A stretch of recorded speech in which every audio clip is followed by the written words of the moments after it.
Back in the day, you could boil my interest down to just a few things: building Lego sets, playing video games, and telling my mom to turn the classic rock station back on because for a second there, I was an actual rock star. So it only made sense that my family would get me Lego Rock Band for my birthday. And oh my god, I was hooked. This was my entry point into rhythm gaming, and the only thing I could think about for months on end. That was until Guitar Hero Warriors of Rock, where the downhill spiral really began. From there, I slowly but surely went through every game in both series, starting on my aunt's PS3 and eventually landing on the Xbox 360, where my current collection resides. And during this journey, I kept asking myself the same question over and over again: what if I made my own game? Now, I somehow didn't realize that this genre was already incredibly oversaturated by 2010, but that didn't matter to me. All I cared about was presenting my own original take on the formula, a greatest hits game. Now, I can already hear some of you saying, Gavin, that's just Guitar Hero Smash Hits, commonly referred to as one of the worst entries in the series, which surprisingly I knew as a kid.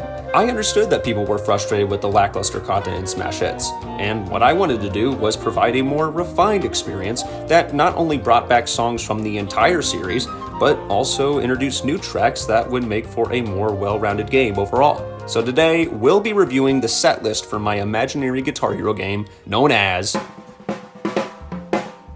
Yes, I forgot the second T in Forgotten, shut up. Now, it's important to remember that I was just a kid when making this set list.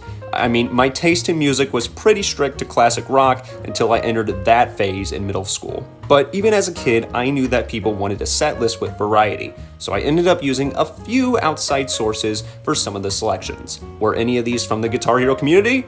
No! So when you ask me why there are 5 individual Megadeth and Metallica songs, you can thank... One of my biggest influences while working on this set list was my dad.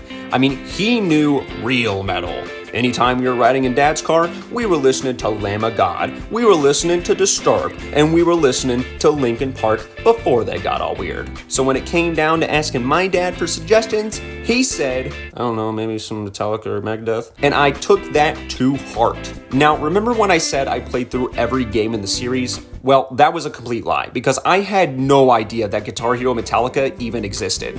And now that I think of it, Warriors of Rock already had 3 Megadeth songs on it. So my Megamind idea of flooding the setlist with these heavy hitters was already downplayed by 2 games in the same series. Now, you might be thinking to yourself, flooding the setlist?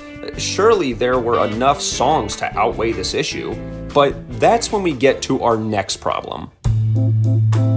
See, back on the first Guitar Hero game, we started out with 47 songs, and by the time we got to Warriors of Rock, we were given a set list of 93 on-disc songs. So, with this in mind, guess how many songs made it onto my set list?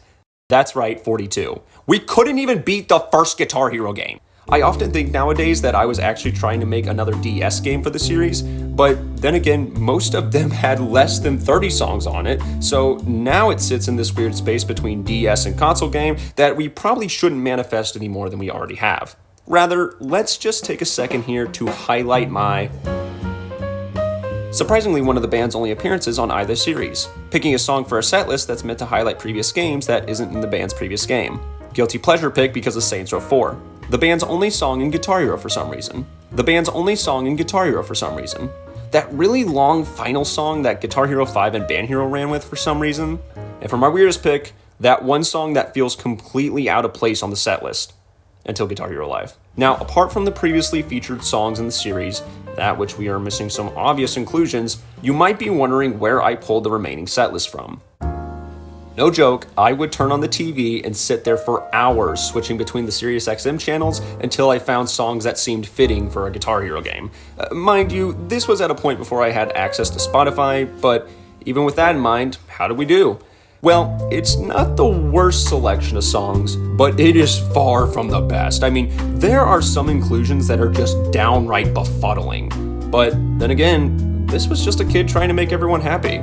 Look, I might not be a CEO for Activision trying to bring the series back, but I still think there's value to ideas like this 10, 15 years later. And I mean, it's conversations like this that keep the fandom alive in the first place, and one of the reasons why I still have faith in the series all these years later, even outside the actual games. What Guitar Hero and Rock Band have done, just for people in general, that people would go on to become very, very expert experienced like musicians and shit too. You know, like there's a lot of people that have gone far because of the things that Guitar Hero and Rock Band have allowed. Discovery of music, discovery of other niche talents, maybe within another game, maybe just somehow it's just something that led someone down a more positive life path. Like, I don't know, that's just the way that I see Guitar Hero, Rock Band. That's why I don't think it's ever gonna go away forever and ever and ever.